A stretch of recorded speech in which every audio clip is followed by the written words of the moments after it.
Salut à tous, c'est Automatis YouTuber, j'espère que vous allez bien. Aujourd'hui, on se retrouve pour un nouvel épisode d'Air Info. On commence tout de suite. Trafic 2024. Aéroport de Paris retrouve 95,8% de son niveau de 2019. Donc 2019, pour rappel, c'est l'année de référence. C'est une année 2019, pour rappel, c'est une année de référence puisque c'est l'année d'avant le Covid. 2019, c'est la dernière année avant le Covid. Malgré une hausse du trafic l'année dernière, les niveaux d'avant-crise n'ont toujours pas été retrouvés. Les plateformes de Paris-Roissy-Charles de Gaulle et Paris-Orly rassemblent 95,8% du niveau de référence en 2019, avant la pandémie du Covid, a indiqué le groupe ADP après la publication du trafic en 2024. L'exercice 2024, le cinquième depuis l'irruption de la pandémie qui a très durement touché le secteur aérien, s'est achevé sur une progression de 3,7% de la fréquentation à Paris-Charles de Gaulle et Orly, avec 103,4 millions de voyageurs. Si ces chiffres sont conformes aux prévisions, les volumes n'ont encore représenté que 95,8% de ceux de 2019, dernière année pleine avant l'épidémie du Covid-19. Le bilan du transport aérien mondial pour 2024 n'est pas encore connu, mais l'IATA, la principale association de compagnies, prévoyait près de 4,9 milliards de passagers, écrasant le record des 4,5 milliards établi en 2019. L'aéroport de Roissy, principal hub d'Air France, enregistre 70,29 millions de passagers, ce qui correspond à 92,3% de ses voyageurs de 2019, malgré une hausse de 4,3 sur un an. Rançon de certaines liaisons pas remises de la crise.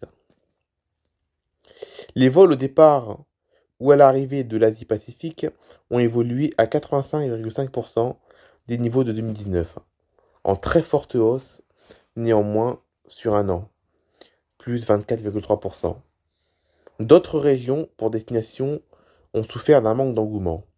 L'Amérique latine n'a atteint l'année dernière que 85,7% des passagers d'avant la pandémie.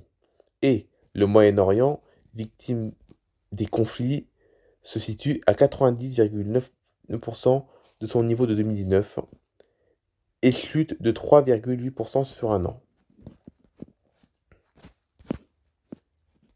Enfin, les liaisons intérieures françaises en France métropolitaine restent en deçà de ce qui était attendu. Aéroport de Paris, donc le groupe qui regroupe Charles de Gaulle et Orly, comptabilise ainsi une baisse de 4,9% en un an, soit un niveau de trafic qui s'élève à 71,5% en 2019. Prévu par les compagnies aériennes comme Air France, qui va cesser ses activités à Orly l'année prochaine, cette désaffectation est attribuée par les professionnels au développement des visioconférences et à la concurrence du train. Les vols à destination et en provenance de la France d'outre-mer sont au niveau d'avant-crise, avec 100,1% par rapport à 2019 donc. Les bonnes notes reviennent d'abord à la région Afrique, 116% du niveau de 2019, donc les vols africains sont presque aussi nombreux, sont plus nombreux qu'en 2019. L'Amérique du Nord, 105% de son niveau de 2019.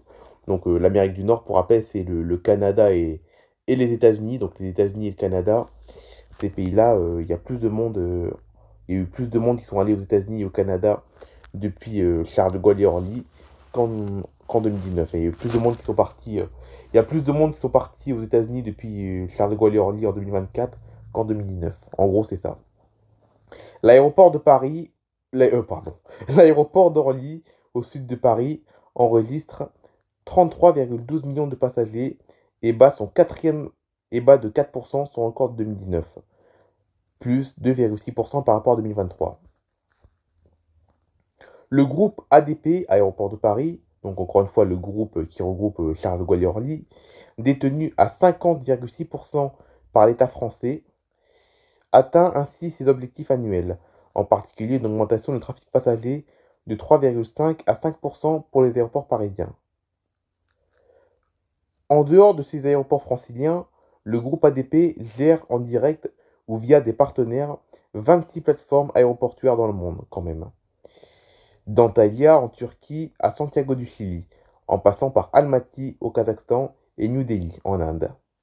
Sur ce périmètre, il a battu l'année dernière son record de passagers à 363,7 millions, soit 106,5% des niveaux de 2019, dopé par la fréquentation des installations de ses partenaires indiens, 104%, et turc TAV, 111,5%. Un pilote alcoolisé de Southwest Airlines arrêté juste avant de monter à bord d'un avion. Un pilote de Southwest Airlines a été expulsé du cockpit avant un vol mercredi de Savannah en Géorgie à destination de Chicago et a été arrêté pour conduite sous l'influence de l'alcool. Un pilote de Southwest Airlines a été arrêté juste avant de prendre les commandes d'un Boeing 737 avec 143 passagers à bord tôt mercredi matin après qu'un agent de la TSA, donc la TSA c'est les agents de sûreté, a rué qui sentait l'alcool et qu'il montrait d'autres signes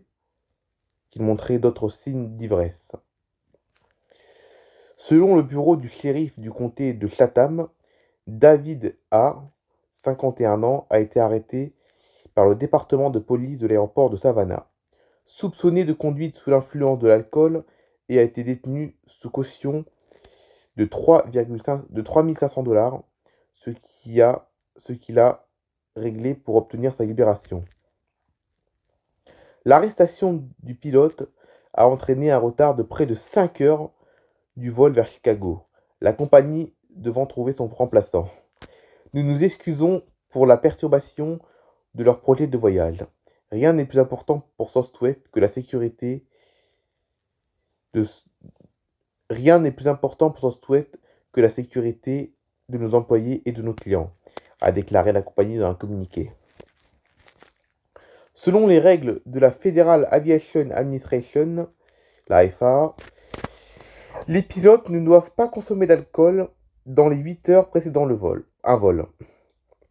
Cette règle n'est cependant pas infaillible, car les pilotes doivent toujours s'assurer qu'ils n'ont pas bu suffisamment d'alcool pour que leur taux d'alcoolémie ne dépasse pas 0,04.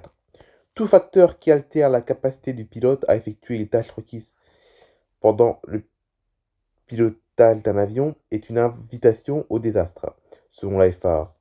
La consommation d'alcool est un facteur de stress auto-imposé important qui doit être éliminé du poste de pilotage. La capacité à le faire est strictement sous le contrôle du pilote. La FAA exige également que les pilotes soient soumis à des tests d'alcool aléatoires chaque année.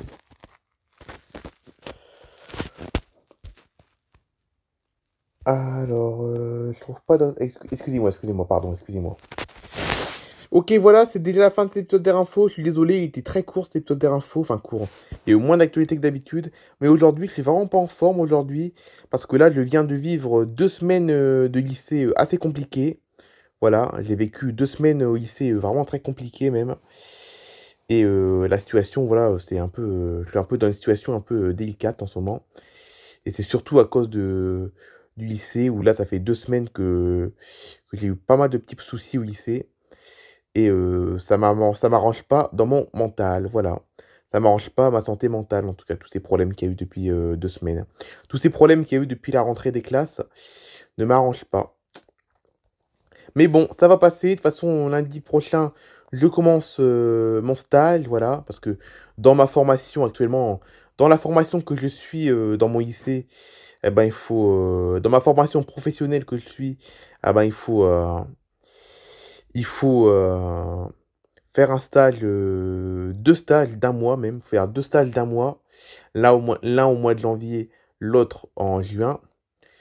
Et la semaine prochaine, à partir de lundi, je me sentirai mieux parce que là, je serai plus, dans l'ambiance du lycée, mais dans l'ambiance, du stage, voilà. Donc ça va être différent, ça sera p pas pareil que le lycée, ce sera un autre rythme et tout. Donc j'irai beaucoup mieux à partir de lundi, je pense, voilà. Ça va être un nouveau rythme que je vais prendre pendant un mois parce que mon stage dure un mois. Mais là, actuellement, je suis encore très fatigué parce que je sors de 2 semaines compliquées. Mais je sais que c'est fini là, je sais que pendant, un mois, ça va bien se passer.